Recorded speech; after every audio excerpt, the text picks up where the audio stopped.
अस्सलामुअलैकुम नाज़रीन, आपको खुशामदीद कहेंगे प्रोग्राम बिला तकल्लुफ़ में। मैं हूं आपके साथ आपकी मेज़बान समीना राना। नाज़रीन, प्रोग्राम का आगाज़ करने से पहले हम अपने टॉपिक्स आपके साथ शेयर कर लेते हैं। आज हम जिन मौज़ूआत पर बात करेंगे, सबसे पहले चेयरमैन पीटीआई इमरान खान के लिए क्या मुश्किलात पैदा हो रही हैं, इस पर हम बात करेंगे।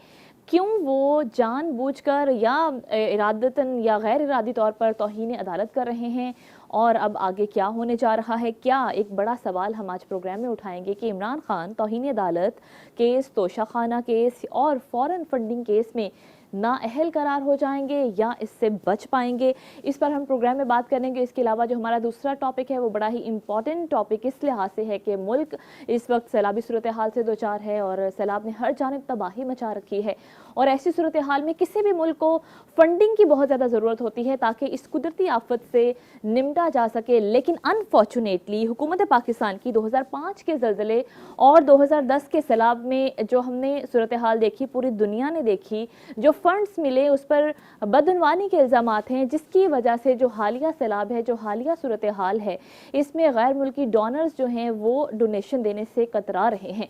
लेकिन डोनेशन तो चाहिए। अब इसके बाद हम बात करेंगे कि ट्रांसपेरेंसी इंटरनेशनल ने UN, USAID और मुख्तलिफ इदारों से मिलकर हुकूमत पाकिस्तान को क्या तजावीज़ दी हैं और इन तजावीज़ का क्या बेहतर जो रिज़ल्ट है वो निकल सकता है। और वज़ीर-ए-आज़म शहबाज शरीफ ने भी जो अभी फंड्स मिले हैं हालिया सैलाब में, इसका ऑडिट कराने का फैसला कर लिया है और ये भी कहा है कि जो रिपोर्ट है वो पब्लिक की जाएगी। इन सब मौज़ूआत पर बात करने के लिए हमारे साथ प्रोग्राम में मौजूद हैं प्रोग्राम के रूहे रवां सैयद आदिल गिलानी साहब, साबिक सफ़ीर, और दानिश्वर। अस्सलाम वालेकुम सर, कैसे हैं आप? वालेकुम सलाम, अल्लाह का शुक्र है। सर, इमरान खान साहब मुसलसल खबरों में हैं। 22 सितंबर क्या सूरत हाल, क्या मंजरनामा आप देख रहे हैं इन तमाम केसेस का, तोशाखाना, तौहीन अदालत, फॉरेन फंडिंग? देखिए, ये जो है मसला इमरान खान साहब के साथ इतना ज़्यादा गंभीर हो गया है कि इस वक्त इनके ख़िलाफ़ जो है 5 या 6 केसेस चल रहे हैं मुख्तलिफ। और जो 22 तारीख की आप बात कर रही हैं कि इस्लामाबाद हाई कोर्ट के अंदर जो इन पर कंटेम्प्ट ऑफ कोर्ट लगने का जो फैसला किया है 5 जजों ने मिल के, अब वो फैसला जो है वो हर एक को पता है क्या आना है। वो कंटेम्प्ट कोर्ट का सुप्रीम कोर्ट ने कंटेम्प्ट, यानी होता यह है कि जो जिसके लिए खड्डा खोदता है ना, खुद उसी में पहले गिरता है। पिछले प्रोग्राम में मैंने बताया था कि जुल्फ़िकार भुट्टो ने फ़ौरन जो वकील थे पाकिस्तान में आके वो केस लड़ सकते थे, भुट्टो ने उसको ख़त्म किया था कानून को। और जब इसके ऊपर केस हुआ तो फ़ौरन वकील आए थे, उनको लड़ने नहीं दिया गया, वो उसकी वजह से उसको फांसी की सज़ा हो गई। तो यहाँ पे खड्डा खोदा था, लॉ चेंज करा दिया था सुप्रीम कोर्ट। एक्चुअली कॉन्स्टिट्यूशन जो है वो सुप्रीम है, सही, उसको इंटरप्रेट जो है वो कोर्ट करते हैं और सुप्रीम कोर्ट जो है वो सुप्रीम है। उसके ऑर्डर जब हो जाता है किसी केस के अंदर तो वो ऑर्डर जो है वो लॉ बन जाता है। सुप्रीम कोर्ट से इन्होंने लॉ बनवा लिया और उस पर उन्होंने कंटेम्प्ट का कानून नहीं, बल्कि वो कानून था कि जो बदनियती का था कि निसार ने जो है, आपको लिख रहा है इसके अंदर कि साकिब निसार ने बेंच था 5-6 का, जिसमें उन्होंने ये कहा कि as a candidate of national assembly हर कैंडिडेट को अपने एसेट डिक्लेयर करने होते हैं।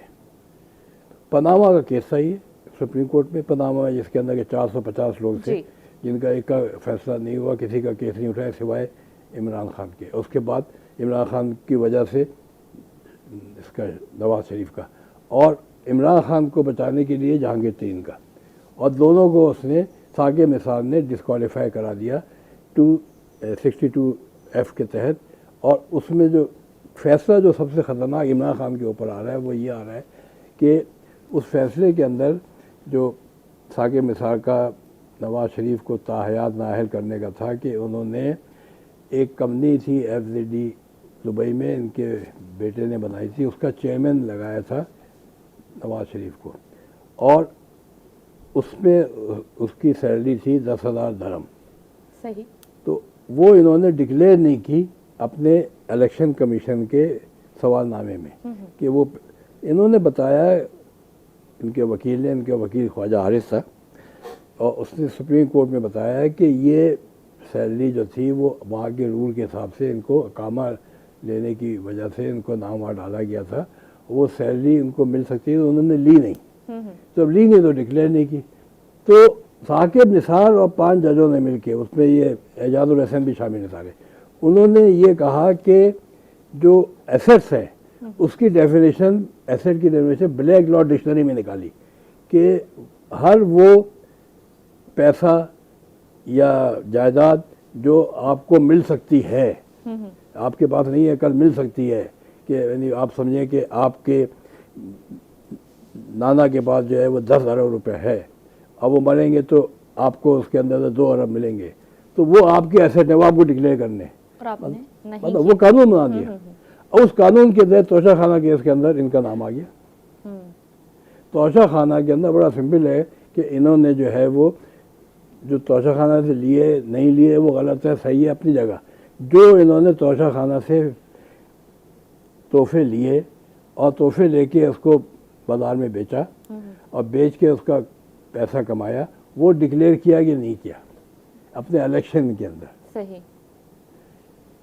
वो इलेक्शन में डिक्लेयर अगर नहीं किया है और उसके फॉर्म में, तो वो उसकी वजह से, या एसेट डिक्लेरेशन हर साल होता है।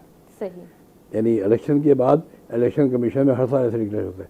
तो इमरान खान साहब उसके अंदर ये डिस्क्वालीफाई हुए। ओके। तो वो करप्शन पे निकाले गए थे। वो ये करप्शन का केस तो ये करप्शन केस ये करप्शन का केस है। ओके। दूसरा केस इनके ऊपर जो है वो है जो 39 बिलियन रुपीस जो इंग्लैंड से पाकिस्तान के एसेट रिकवरी में आए थे, वो इन्होंने एक बिल्डर को दे दिए और उसके अवैध जो है कोई ज़मीन एज अ ट्रस्ट ले ली। वो दूसरा केस है, इसमें करप्शन प्रूव होती है। तीसरा केस जो है करप्शन का वो ये है इनकी फॉरेन फंडिंग। उसमें करप्शन और मनी लॉन्ड्रिंग शामिल होती है कि वो पैसा जो आया उन्होंने वो इनकम टैक्स से छुपाया। वो उन्होंने मनी लॉन्ड्रिंग के तहत भी, मनी लॉन्ड्रिंग तो तोशा खाना के गिफ्ट भी हैं जो दुबई में बेचे, दुबई से पैसा कैसे आया, तो ये करप्शन के केसेस हैं। इसके अलावा इनके ऊपर केसेस हैं जो कंटेम्प्ट के, और एक सबसे बड़ा गद्दारी का है जो उन्होंने आर्मी के ऊपर इल्ज़ाम लगा दिया कि भाई आप जो है वो मेरिट पर तैनाती नहीं करें। मतलब जो आर्मी के जो वो है जनरल्स हैं वो कुछ जो है वो बेईमान है और ईमानदार की डेफिनेशन की कि जो मैं अपॉइंट करूँगा वो ईमानदार है, जो उसको दूसरे अपॉइंट करेंगे। हालांकि आज का जो army chief of army staff है जनरल बाजवा, कमर बाजवा साहब, इनको अपॉइंट किसने किया था? इनको अपॉइंट नवाज शरीफ ने किया था, नून लीग ने किया था। अब वो कह रहे हैं कि अगर नवाज शरीफ ने अपॉइंट किया तो वो जो है वो बेईमान है, ठीक है ना। तो भी वो इनडायरेक्टली या डायरेक्टली इनको ब्लेम कर रहे हैं कि ये सही नहीं है। फिर वो एक्स वाई की बात करते हैं, उस पर एक केस चल रहा है। तो वो चाहते हैं कि कंटेम्प्ट केस के 2 केसेस चल रहे हैं इनके। एक कंटेम्प्ट का चल रहा है इलेक्शन कमीशन के पास कि उन्होंने इलेक्शन कमिश्नर को कह दिया कि ये बेईमान है, ये मिला हुआ था, वो कंटेम्प्ट हो गई उनकी। दूसरा कंटेम्प्ट है ये जो उन्होंने एडिशनल सेशन जज को किया। इसके अंदर बड़ा सिंपल था कि कंटेम्प्ट केस के अंदर उनको बुलाया था और 5 जजेस जो उसके पिछली हेयरिंग के अंदर जो उनकी मीटिंग हुई थी उसके अंदर उनसे कहा गया कि भाई आप इसके ऊपर जो है वो टाइम दे दिया कि हम आपके ऊपर अभी ट्राई नहीं कर रहे, आप इसके ऊपर जवाब दें क्योंकि ये गलत हुआ है सुप्रीम कोर्ट के फैसलों के हिसाब से। इनको और दिया कि जो फैसला जो कंटेम्प्ट केस का आता है कि मैं अपनी गलती को मानता हूँ और मैं माफ़ी मांगता हूँ, I am sorry and I submit my self at the mercy of the court. ये जुमले हैं जिसकी वजह से वो कोर्ट जो है उसके ऊपर फिर अमल करता है नहीं करता है। ये हर केस के अंदर ये जिसने ये नहीं कहा वो पाकिस्तान की हिस्ट्री में उसको कंटेम्प्ट की सजा मिलेगी। और खान साहब ने क्यों नहीं कहा? खान साहब ने क्यों नहीं कहा? इसलिए नहीं कहा हमारे ख्याल से कि वो चाहते हैं कि उनको अगर डिस्क्वालीफाई किया जाए, उनको निकाला जाए, तो वो करप्शन का इल्ज़ाम नहीं लगे जिस पे इनके चल रहे हैं 3-4 केसेस, वो इस पे आ जाए। इसकी वजह से ये हो कि मुझे करप्शन पे नहीं निकाला, मुझे जो निकाला है। लेकिन क्या ऐसा हो पाएगा या नहीं? आदिल साहब, एक ब्रेक की तरफ जाना है, ब्रेक के बाद वापस आते हैं। तो गुफ्तगू के सिलसिले को नाज़रीन यहीं से शुरू करेंगे, एक ब्रेक के बाद वापस आएंगे साथ।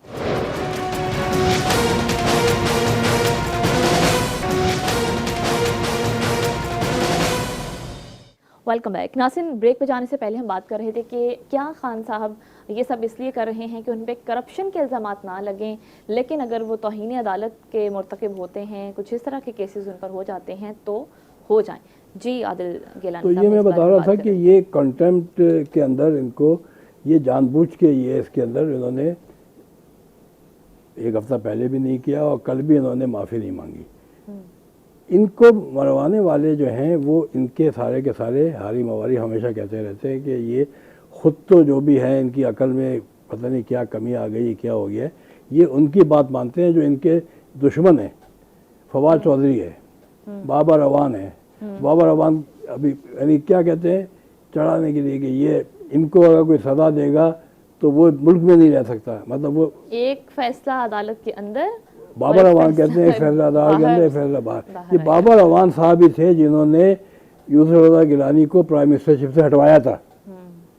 तो खान साहब को ये समझ क्यों नहीं बाबर आता? अवान जो है इनको इसलिए हटवा रहे, चढ़ा दिया, चढ़ जा सूली पे बेटा, प्राइम मिनिस्टर से हटा दी, अब इसको डिस्क्वालीफाई कराएंगे। और फिर ये जो है ये कभी मुस्लिम जमात इस्लामी में होते हैं, कभी पीपल पार्टी में होते हैं, कभी मुशर्रफ की उसमें होते हैं, कभी क्यू लीग में होते हैं, ये हुए सारे निकल आएंगे वापस।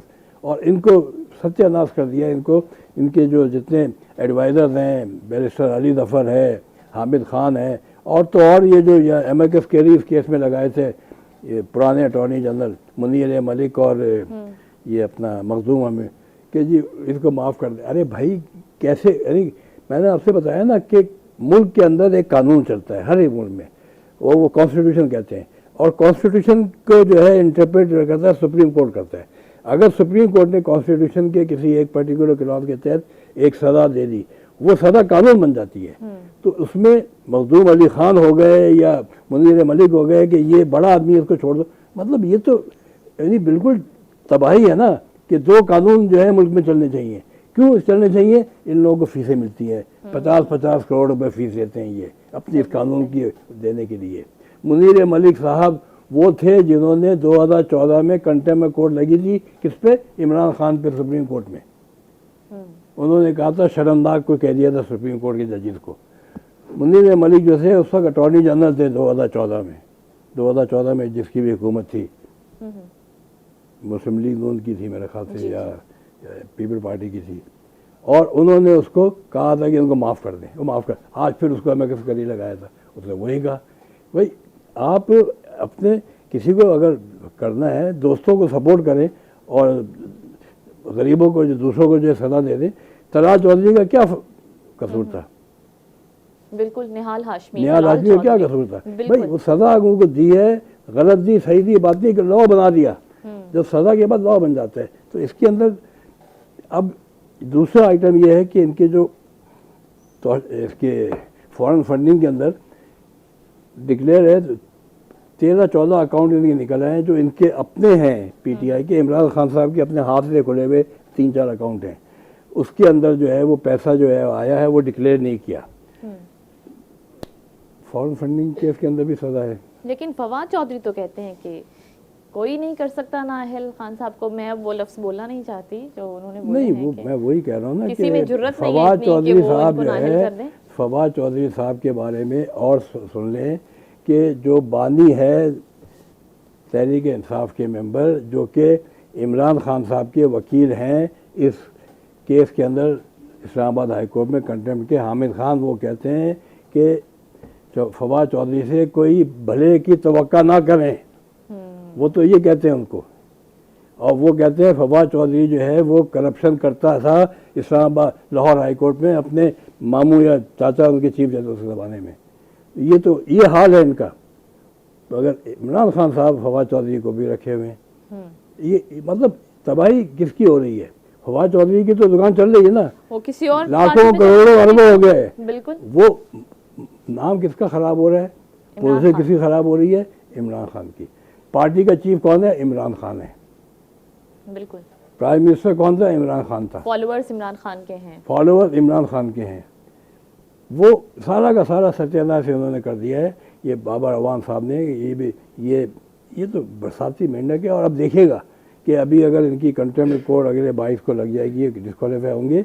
इनके ये सारे जो इन्होंने जमा किए हुए हैं ये छोड़ छाड़ के निकल जाएगा। कोई चला जाएगा पीपल पार्टी में, कोई नून लीग में चला जाएगा, कोई क्यू लीग में चला जाएगा। कोई तहरीक लब्बैक में चला जाएगा, कोई जमात इस्लामी में चला जाएगा कि हमें नहीं पकड़ो जी, हम तो ज़बरदस्ती इनके कहने पे थे। अभी होना शुरू हो गया ना। लेकिन आदिल गिलानी साहब, इमरान खान की क्या ऐसी मजबूरी है कि वो, ये बात सबको समझ में आ रही है कि इनको गलत मशवरे दिए जा रहे हैं जिसकी वजह से उनकी मुश्किलात में इजाफा हो रहा है, लेकिन खान साहब क्यों इन मशवरों पे चल रहे हैं, ऐसा क्यों है? देखिए चीज़ ये होती है कि क्या उन्हें सियासत का नहीं पता? नहीं, सियासत का इसमें कोई ताल्लुक नहीं है। इसमें तो 2 + 2 4 होते हैं ना। इसमें तो कॉमन सेंस है, इसमें कोई ऑक्सफोर्ड का पढ़ा हुआ आदमी नहीं चाहिए। आसिफ अली जरदारी जो है वो नॉन ग्रेजुएट थे, बिल्कुल, वो 5 साल प्रेसिडेंट रहे ना।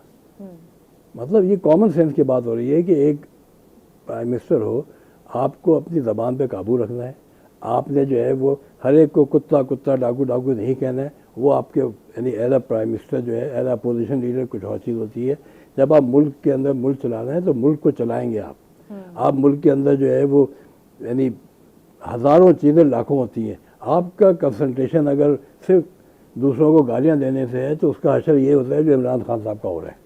और इनको चढ़ाने वाले इनके ये सारे ये है, मुराद सईद हो गया, इनके इंटरनल भी जो पुराने इनके जो है, मुराद सईद हो गया, और वो एक जो कहता है कि अल्लाह को मुँह दिखाना है, अल्लाह को मुँह दिखाना है, क्या नाम है उसका, जो KPK से मिनिस्टर था, वो कहता है कि जी वो थोड़ा सा टच दे दें, मजहबी टच दे दें। अरे भाई, मज़हब को इस्तेमाल करते हो आप, झूठे स्लोगों को इस्तेमाल करते हो आप, रियासत मदीना को इस्तेमाल करते हो।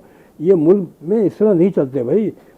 जुल्फ़िकार अली भुट्टो जो है वो he was not a true Muslim, he was a Muslim जैसे ऑर्डनरी होते हैं, बट जब उसके ख़िलाफ़ मुहिम चली थी तो उसने जो है इस्लाम के नाम पे यहाँ पे जुआ बंद कर दिया, कैसीनो बंद कर दिए, उसने जुम्मे की छुट्टी कर दी, उसने शराब बंद कर दी, मगर वो बचा नहीं। ये अपने आप को बचाने के लिए रियासत मदीना का नाम लेते हैं। ये कहते हैं कि जी जो मुझे वोट नहीं देगा तो कब्र में फरिश्ते पूछेंगे। मतलब ये चीज़ नाउज़ुबिल्लाह, मतलब क्या बातें हो रही है कि यानी हजूर के लोग आ रहे थे यहाँ पर जो है वो PTI में जब आदमी जाता है देखता है घर में बच्चे उसके सारे के सारे बीवी बच्चे चले गए PTI, मतलब कंपेयर आप अपने आप को वो हजूर से करते हैं या शिर्क का नाम लेते हैं। तो ये सब ये बौखलाहट का नतीजा है। ये चीज़ें शो कर रही हैं कि इनको अपना एंड समझ में आ गया है और वो उसकी तरफ ये गामजन है, क्योंकि इनके जो फॉरेन फंडिंग के केस में इनके अपने अकाउंट से जो है वो 40 लाख 2 कैश अकाउंट पैसे निकाले इन्होंने उस अकाउंट के, जिसको शफ़ी जो है वहाँ का ऑपरेट कर रहा है, जिसको कि FIA ने बुलाया है, उसकी पूरी खबर आई है पूरी। तो मतलब इनके ऊपर जो है इल्ज़ामात आते नहीं थे। होता यह था कि he was an icon all the time, और इनके नाम पे जो है स्पोर्ट्समैन हर आदमी इनको चाहता था। और इनको जब शौकत खानों शुरू किया तो बहुत सारी खैरात के फ़ंड मिलने शुरू हुए। उस फंड की वजह से ये ख़राब हो गए। उस फंड का मिसयूज़ किया इनके लोगों ने, इन्होंने जो भी किया, कभी इन्होंने शौकत खानों को निकाल के PTI में लगा दिया, कभी अपने पर्सनल पे लगा दिया, कभी उसको दे दिया, इसको दे दिया। तो वो पैसे आज इनके सिस्टम की वजह से, क्योंकि करप्शन जो होती है सिर्फ ये नहीं होती है कि आपने गवर्नमेंट का पैसा रिश्वत में खा लिया और एक्सचेंज को आपने पकड़ लिया। आपने अगर एक मिस यूज़ ऑफ फंड किया है, वो लॉ के हिसाब से अगर आपने यानी सत्तार दीदी का फंड आया, सत्तार दीदी उसके घर का अपना बंगला बना लेगा, तो वो करप्शन है वो। सही, बिल्कुल। तो इनके सारे के सारे ये चीज़ें ऐसी हुई हैं कि इनको इनके अकाउंट चलाने वाले, अच्छा अकाउंट्स के अंदर ये जब पनामा केस आया तो किसी को ऑफशोर कंपनी का पता नहीं था। ये चैंपियन है इमरान खान साहब, इन्होंने 1972 में ऑफशोर कंपनी बनाई थी, लेकिन उसको भी उन्होंने डिफेंड कर दिया था। बड़ा अच्छा डिफेंड जो है गलत किया है, उसके भी डॉक्यूमेंट नहीं है। वो तो साकिब निसार साहब ने उनको किया, उसके ऊपर रिव्यू पिटिशन डाले तो वो ख़त्म हो जाएगा। वजह ये है कि वो केस ही कुछ और था। उस केस के अंदर जो साकिब निसार साहब ने, उसने तो सत्यानाश कर दिया ना साकिब निसार ने। उसने इनकी गलत चीज़ को अप्रूव कर दिया, उसने जो है वो बनी गाला को अप्रूव कर दिया, उसने और सब सारे लीगल अप्रूव कर दिया, उसने पूरे पाकिस्तान को डिटेल कर दिया, एक सिटिंग प्राइम मिनिस्टर को झूठे इल्ज़ाम पे निकाल दिया। आज जो है मुल्क जो तबाह है उसमें तो साकिब निसार शामिल है कि पूरी साजिश का जो सरगना है वो साकिब निसार है। सही। तो वो सारी चीज़ें, मगर अफसोस हमें है कि इमरान खान साहब ज़ाया हो रहे हैं। बिल्कुल बिल्कुल। He is a national asset, और उनको ये इनका असर नहीं होना चाहिए कि ये यानी इनको इनके खुद अपने आदमी क्या जो अभी है। भी कोई ऑप्शन है खान साहब के पास? बिल्कुल आदिल गिलानी ऑप्शन साहब, है। इसका जवाब मैं एक ब्रेक के बाद लूंगी। इजाजत दीजिए, एक ब्रेक की तरफ जाना है। नाज़रीन साथ रहिए।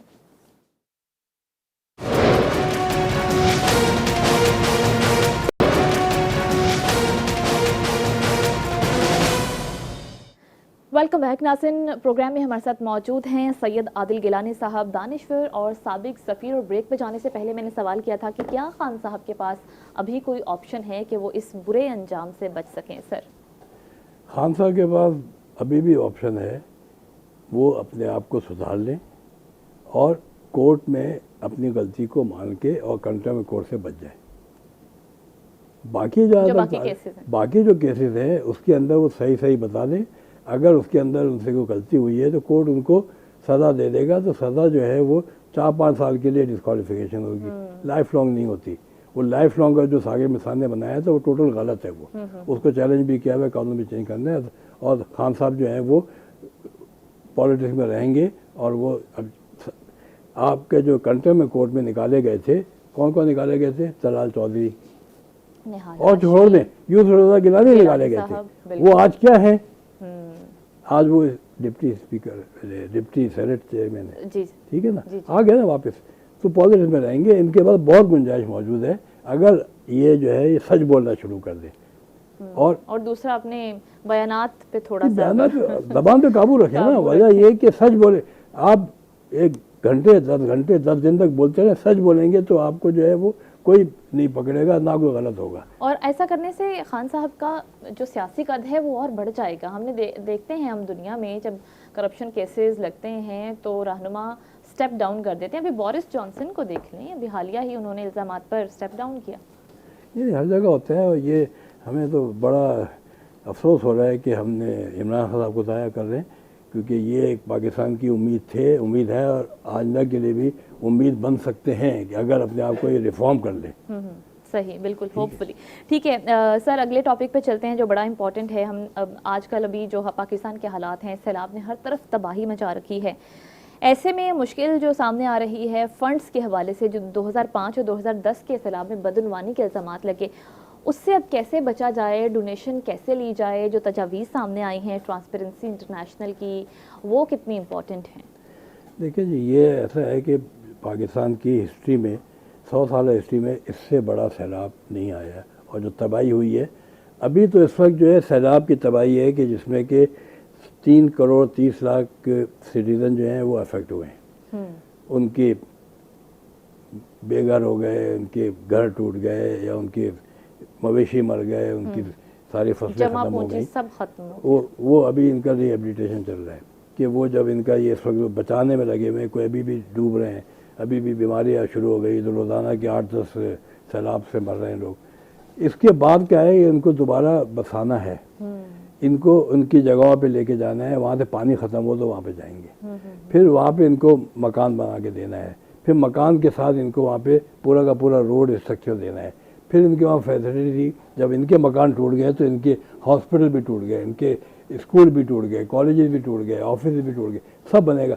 उसके लिए करोड़ों अरबों खरबों रुपए चाहिए। बिल्कुल। और वो ये 1 दिन या 1 साल का नहीं है। अर्थक्वेक 2005 में आया था, आज तक जो है उसका पैसा इस्तेमाल हो रहा है और वो अभी भी कंप्लीट नहीं हुआ है। 2005 से आज 17 साल हो गए। बिल्कुल, बहाली अभी भी वैसे नहीं हो सकी। अर्थक्वेक के फंड में मिसयूज हुआ था बहुत और उस वक्त जो है 2006 में ट्रांसपेरेंसी इंटरनेशनल ने वर्ल्ड का एक्सपर्ट बुला के डोनर एजेंसी के साथ मिलके एक वर्कशॉप किया था इस्लामाबाद में फरवरी 2006 में। मैं उस वक्त चेयरमैन था ट्रांसपेरेंसी इंटरनेशनल का। और उसमें जो है यूनाइटेड नेशन के स्पीकर आए थे, उसमें US8 के स्पीकर आए थे, उसके अंदर वर्ल्ड बैंक के स्पीकर आए थे, उसमें एशिया डेवलपमेंट बैंक के स्पीकर आए थे, उसमें ट्रांसपेरेंसी इंटरनेशनल के जर्मनी से और ऑस्ट्रेलिया से एक्सपर्ट आए थे। तो वहाँ 3 दिन का वर्कशॉप हुआ था। वर्कशॉप में रिकमेंडेशन बनाई थी कि जो पैसा आएगा डोनेशन, उसकी ट्रांसपेरेंसी ज़रूरी है और उसको सही तरह से खर्च करें ताकि पैसा आए तो लगे। और डोनर्स ने उस वक्त भी $6.5 अरब दिए थे। 2005 की बात कर रहा हूँ मैं, $6.5 अरब दिए थे अरब।